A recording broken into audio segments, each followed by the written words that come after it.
So, we built a budget race car, but exactly how budget was this thing? Today we're going to break down how much it costs to build a Nugget.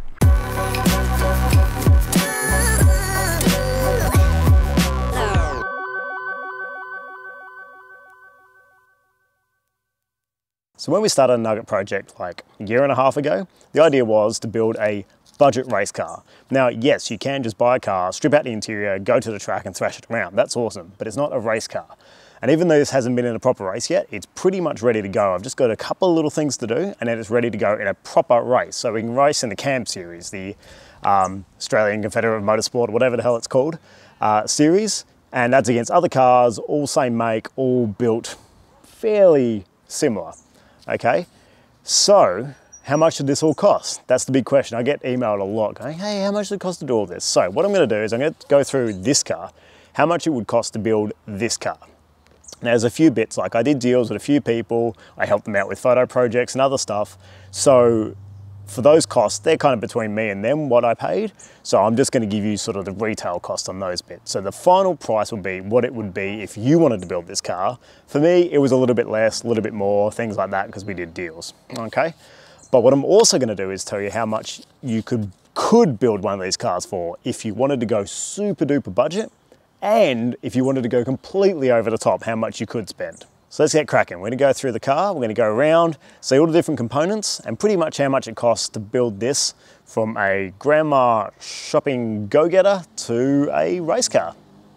Okay, so let's start with the car itself. I bought this off of grandma for 600 bucks. It had a buggered gearbox, which I thought was a clutch. Turned out to be a gearbox. If you watched the old episodes, you would have seen that. But apart from that, the car was in pretty good condition. The suspension was clapped out, but I didn't care because I was replacing that anyway. So, base start, we got ourselves a car, 600 bucks. When going around the outside, the next thing was the paint. Now, I did this myself. I'm not going to include the tools in this price because I just don't. And the actual paint and the consumables, this cost me about $800 to paint this thing. It's a pretty terrible job, but I got to paint a car myself, never done that before. And it was an experience and it is the color I want it to be. It's the Nugget blue and I love it. Next thing, wheels and tires. I was very fortunate with this car that it actually came with 15-inch alloys, which is the size we need to run.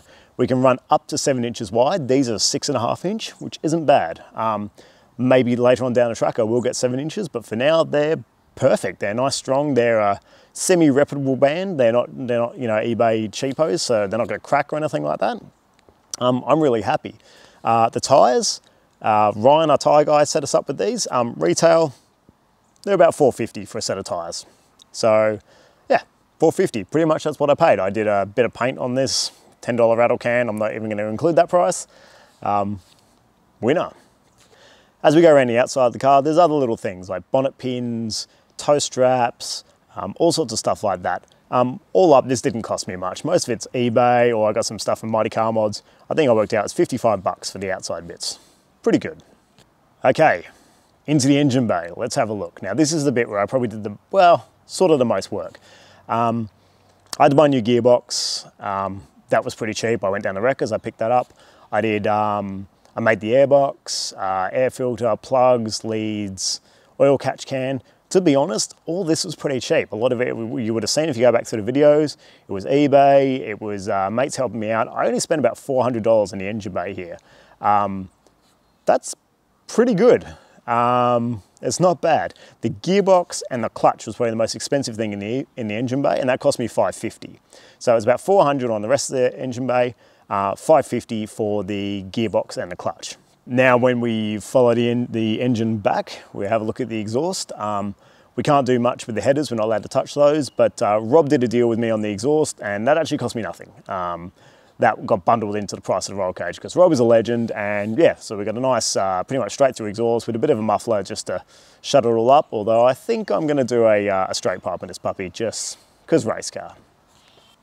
Now, let's have a look at the interior of this puppy. This is probably actually where I did the most work, apart from painting it, which was a nightmare. The interior, I'd spent a fair bit of time on it. A lot of race cars, you don't spend a lot of time in the interior. I didn't mind. It's a nice place to be, and it was easy to do. So the big thing on this car is the roll cage. Now, my wife is an intensive care nurse, and the one thing she said to me is, get the best safety gear possible, get the best roll cage. I spoke to Rob, I said, hey, I want the best. No worries. So we did a bit of a deal. The price I ended up paying is between Rob and I, but this is about a $4,000 roll cage if you were going to go down to Joe Blow or go to Rob and say, hey, I want the best roll cage. It's about $4-ish grand, and honestly, it is worth every penny. Everyone that sees this roll cage in person goes, holy crap, that thing is awesome. And they're not lying, it is schmick. It's a great cage. So well worth it. On the inside, we've got our flock dashboard that cost me $100 because I had to do it twice, but not too bad. I think it came up really well, and I've seen a few other people now who are doing the flock dashboards, and that's awesome. You know, like I think a lot of people didn't realize how easy it is to fix up a crappy looking dashboard. Do a bit of fiberglass underneath to fix the cracks, and then you can flock it. See, Mitch at Big Rig Racing's just done his, and he even actually did the vents. He actually fiberglassed over the vents, which is a really cool idea, and I should have done that. So it was cool to see him sort of take my idea and take it to the next level and do it even better. So that was really cool. And yeah, cheap too. Like it cost bugger all just a bit of time, so unreal. On the inside, we've got our seat and harness. Now, my mate Ben Rees hooked us up with a seat. You can get them for around the $350 mark for a second-hand seat like that. It was pretty good. And the harness cost us $200. They're retail for about $200. Now that's a Auto Technica harness, which a lot of us sort of think of Autobahn and cheap steering wheels, but Auto Technica it's actually not a bad brand, and that harness is made by OMP in the OMP factory. They just do Auto Technica badges on them and sell them off at a different price, and you can actually buy exactly the same one, and it's about a $150 price difference, so don't have to sell me on that. Inside, we've got lots of little things. We've got, you know, we did our battery, which cost me about $100 after I got the cables and the battery itself. Kill switch was about $100, and the steering wheel cost me about $350 with a quick release. Yeah, not too bad. You can spend a lot more on steering wheels and things. I think that was a fairly budget wheel, but really nice. D&D have definitely got some weird ratings online, and I think some of their stuff is a bit average, but so far the steering wheel is great. The quick release is a bit wobbly, but I might upgrade that later anyway. As we go through the interior, we've got gauges. Gauges cost me about $140, that's for the three. I got the Monster Taco second hand. I think it cost me about $50, and the other gauges, I think, I don't know, whatever they were, about 60 each or something like that. Paint, I think I spent about $150 on paint on this interior for the roll cage and for the floor and everything. You go through quite a lot of rattle cans doing this stuff, and yeah, it adds up slowly. You think, oh, rattle can's only $10, but once you're sort of 10 cans in, you start to see it pile up a bit price-wise. Doors cost me about $90. That's for the alloy, which I use for the airbox as well. The window winders and hand straps, all eBay stuff. Who cares? It's not an integral component for racing. It's mainly just for looks and making it all nice. Pretty cheap. Okay, let's have a sort of look underneath the car. So one of the big things that makes these cars into race cars is the suspension. There isn't really a way to get around this. You can go the cheap route and buy some XYZs. I've heard nothing but horror stories. You know, there's a few racers who, when I was talking, they're like, there's a few guys, they've got the original XYZs and they're still running and they're perfect. But I heard horror stories from everybody else, which sucks. So Greg over in South Australia, he was running them, and basically 2 of them died within the first race, which really sucks for him. Sorry to hear that. But now he's moving to, I believe, an MCA, which is what we're running, and you only hear good things about the MCAs. And if anything goes wrong, it's Aussie. You send it off, they'll fix it up, which is perfect. That shock package cost me $2,650. It hurt, but it's awesome. It's in there. Everything just works. Stoked. Cool. So while we're around the suspension part of things, let's have a look at the brakes. So what I did is I've done braided brake lines, new discs, new pads, all that sort of stuff. Now the lines were donated to me by our mate Trav, which was awesome of him. Thank you very much. I think they're about $110 for a set of lines. Sweet, it's very generous of him. For the drums and discs and everything, they're pretty cheap. It was like $120. Our mate Maddie at Get Parts sorted them out for me, and they're not that expensive. The pads are about $80 each for pads and shoes. However, I am switching to WinMax. They're about $340 for the front pads. They're not cheap. but they are so much better. I've got them coming from Luxe Performance, and I'm very excited to put them in. I think that's going to make a huge difference to the car. Cool. Speaking of brakes, we've got our brake ducts and the piping. Now, the brake ducts I make, I 3D print them, and I sell them retail for $70, which I think is pretty reasonable considering the amount of time and design effort I put into them, and plus they take 8 hours per side to print, so it's a long time. And the hose, the pipes that go to the brakes, I think I spent about $40 on those. Cool. So there we have it. Pretty much gone through all the pricing. What does that add up to? Unless you were sitting there like a nerd with a calculator, I'll tell you now.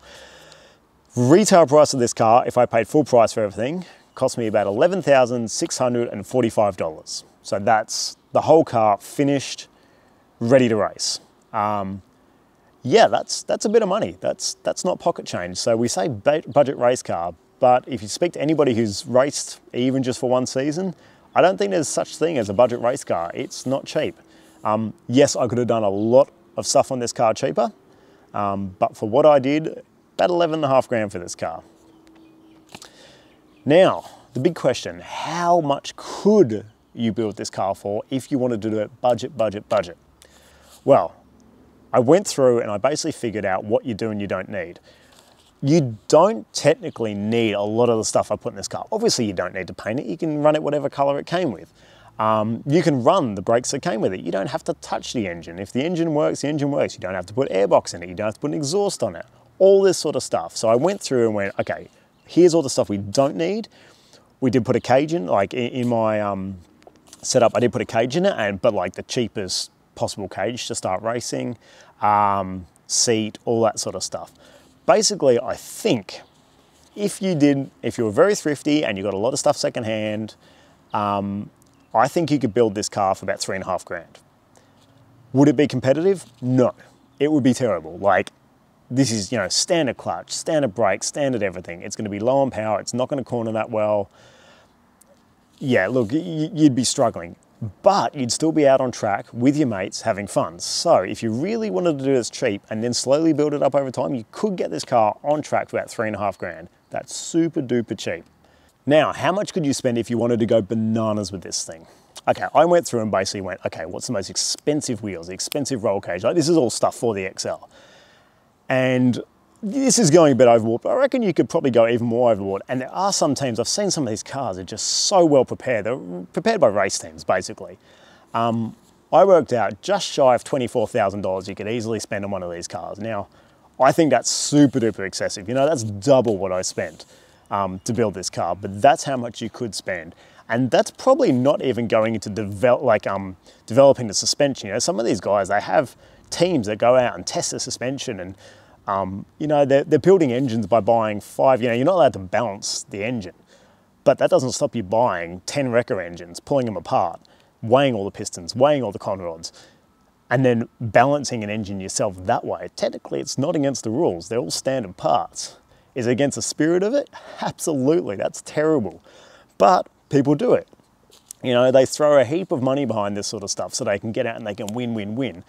Personally, I think if you're going to do that, go next level. Go get a Carrera Cup car or a GT86 and go and race in those categories. I think it really defeats the purpose of the XLs.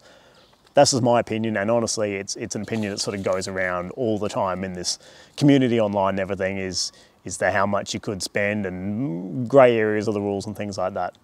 I don't care. I'm going to be at the back of the pack with a few like-minded people and have a blast in this car. That's what I care about. So what now? Where do we go from here? Well, the big thing now is I need to get racing. I'm loving the track days, and that's really good fun. I'm going to continue to do that because I need to become a better driver. The biggest problem with this car at the moment is me, not the car. And the more time I spend in the seat, the more time I spend out on track, the better I'll get. It's just getting used to the speed, getting used to what this car can do, you know, my braking markers, all that. Yeah, like, it's a slow car, but you can still chuck them around corners pretty fast. And so a lot of it is developing me as a person. Before I get racing, I just need to do a couple of things for the car, but the rest of it, I need to get it logbooked by CAMS, which I will be doing soon. And I need to get some clothing, like I don't have my fireproof race suit and things like that. So I'll get a few of those bits and then I'm pretty much ready to go.